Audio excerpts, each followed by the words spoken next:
Pernah nggak sih kalian sadar, sekarang kita tuh hidup di zaman serba otomatis loh. Kayak semuanya pengen cepat, praktis, tinggal pencet, atau bahkan nggak usah disentuh sama sekali. Nah, itu semua terjadi gara-gara satu teknologi kece, yaitu IoT alias Internet of Things. IoT itu simple banget loh sebenarnya. Benda-benda biasa yang dulu cuma diam aja, sekarang bisa nyambung ke internet dan berpikir sedikit. Jadinya, mereka bisa ngelakuin sesuatu tanpa kita perintah berkali-kali. Contohnya gampang. Lampu otomatis. Lo masuk ke ruangan, ting, lampunya nyala sendiri. Dan lo keluar ruangan, lampunya mati sendiri. Kayak lampu punya sense gitu. Tahu kapan harus hidup dan kapan harus istirahat. Atau nih, dispenser sabun otomatis. Tahu kan, yang kalau tangan kita dideketin dikit langsung stop, keluar deh sabunnya. Enak banget kan, nggak perlu colek-colek tombol, jadi lebih higienis gitu loh. Ini juga IoT versi simple, karena sensornya mendeteksi gerakan terus memicu mesin ngeluarin sabun. Terus, yang paling relatable yaitu Smart AC. Misal cuaca di luar panas lagi cekikikan, AC-nya tahu, langsung nurunin suhu sendiri. Kalau ruangan udah dingin kayak kulkas, dia naikin suhu sendiri. Hemat listrik banget kan?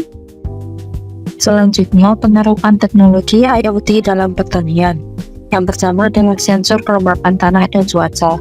Jadi, di pertanian modern sekarang ada alat keren namanya sensor kelembapan tanah dan sensor cuaca. Sensor ini ditanam di lahan untuk ngecek kadar air, suhu tanah, dan kondisi cuaca. Data yang terkumpul bakal dikirim otomatis ke sistem pusat. Jadi, kita bisa tahu kapan waktu yang pas buat nyiram atau mulai nanam. Yang kedua, ada drone pertanian. Drone sekarang bukan cuma buat foto-foto keren, tapi juga buat bantu petani. Drone pertanian dilengkapi kamera dan sensor multispektral buat memetakan lahan dari udara. Selain itu, drone juga bisa mendeteksi area tanaman yang kurang sehat, bahkan melakukan penyemprotan pupuk dan pestisida secara otomatis. Yang ketiga ada Smart Greenhouse. Kalau ini ibarat rumah pintar, tapi khusus buat tanaman. Smart Greenhouse punya sensor suhu, sensor cahaya, dan ventilasi otomatis. Dengan semua fitur itu, kondisi di dalam rumah tanam bisa dikontrol penuh, sehingga tanaman tumbuh dengan optimal dan hasil panen jadi maksimal. Yang keempat ada sistem irigasi otomatis. IoT juga punya peran penting dalam urusan nyiram tanaman. Sistem irigasi otomatis bekerja berdasarkan data sensor kelembapan dan cuaca. Hasilnya, penyiraman pas banget, gak kebanyakan dan gak kekurangan. Penggunaan air jadi lebih cepat dan tanaman lebih terawat. Yang kelima ada traktor dan mesin pertanian berbasis GPS. Mesin pertanian modern sudah dilengkapi GPS dan berbagai sensor yang bikin alat seperti traktor bisa bergerak otomatis dengan tingkat akurasi tinggi. Ini yang disebut precision farming. Kerja jadi lebih cepat, lebih rapi, dan sangat efisien. Dari semua contoh kecil barusan itu, mereka punya satu kesamaan loh.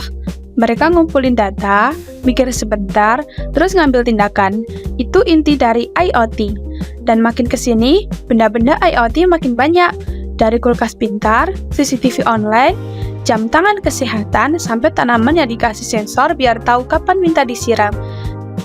Tanaman aja bisa minta tolong lewat internet sekarang. Kita kapan? Jadi, kesimpulannya, IoT itu bikin hidup jadi lebih gampang, lebih otomatis, dan jujur aja, lebih keren loh.